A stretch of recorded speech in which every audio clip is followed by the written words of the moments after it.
When I tell you the political news cycle just threw a curveball straight into my morning coffee, I mean full splash, laptop ruined, jaw on the floor, level surprise, Marjorie Taylor Greene, the woman who practically tattooed Trump forever across her political soul, just announced she's resigning from Congress because of Trump.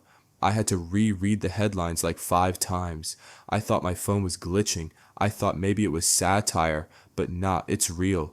I only just now realized that she also put out a video, and from what I've read online and how MAGA is reacting, it wasn't a very respectful send-off video that she directed at Trump and the Republicans. So I just want to check this out and just see what she has to say, because from that long statement she wrote, she obviously has a lot to say. Americans' hard-earned tax dollars always fund foreign wars, foreign aid, and foreign interest, and the spending power of the dollar continues to decline. The average American family can no longer survive on a single breadwinner's income, as both parents have to work in order to simply survive. And today, many in my children's generation feel hopeless for their future and don't think they will ever realize the American dream. And that breaks my heart.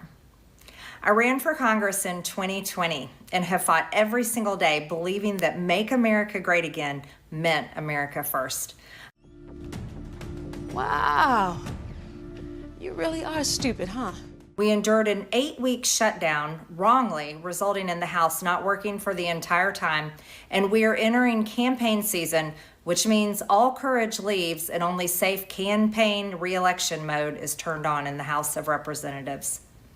During the longest shutdown in our nation's history, I raged against my own speaker and my own party for refusing to proactively work diligently to pass the plan to save Americans' health care and protect Americans from outrageous, overpriced, and unaffordable health insurance policies.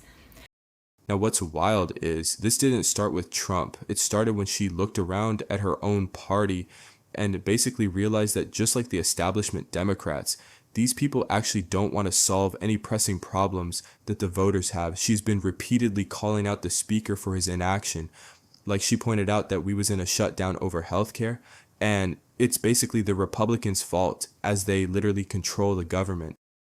And other bills like eliminating capital gains taxes on the sale of your primary home and eliminating H-1B visas they all sit collecting dust.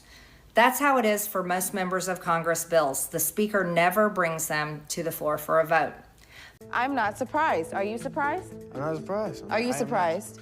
The college degree they were told to earn only left them in debt with no big 6-figure salary. They see more homeless people than ever on their own community streets. They can't afford health insurance or practically any insurance, and they just aren't stupid. Loyalty should be a two-way street, and we should be able to vote our conscience and represent our district's interests because our job title is literally representative.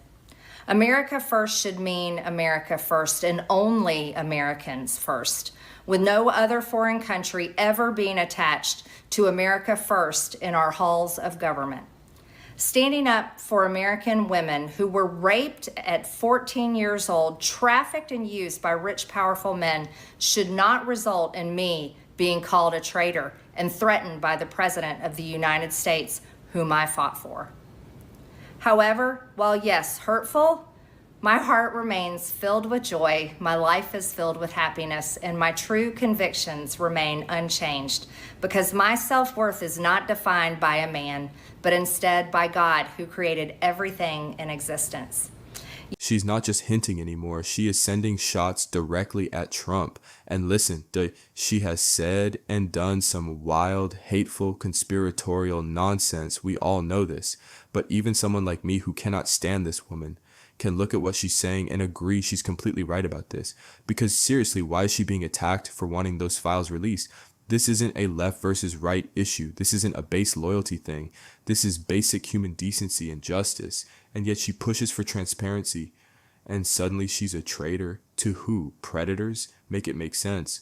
When Trump supporters start harassing and threatening someone just because they want the truth exposed about Epstein, Bruh, that's not a movement anymore. That's a cult covering for monsters. My only goal and desire has ever been to hold the Republican Party accountable for the promises it makes to the American people and put America first. And I do not want my sweet district to have to endure a hurtful and hateful primary against me by the president that we all fought for, only to fight and win my election while Republicans will likely lose the midterms, and in turn be expected to defend the president against impeachment after he hatefully dumped tens of millions of dollars against me and tried to destroy me. It's all so absurd and completely unserious. I refuse to be a battered wife, hoping it all goes away and gets better. So here we are. Marjorie Taylor Greene, once one of Trump's fiercest defenders, is now his loudest public breakup. Whether you liked her or not, this is a major blow to Trump and the Republicans. Those files must be absolutely horrific if Trump is willing to go to this length and acts like he doesn't care. And honestly, the wild part is this doesn't feel like a closing chapter. It feels like the opening scene of whatever comes next.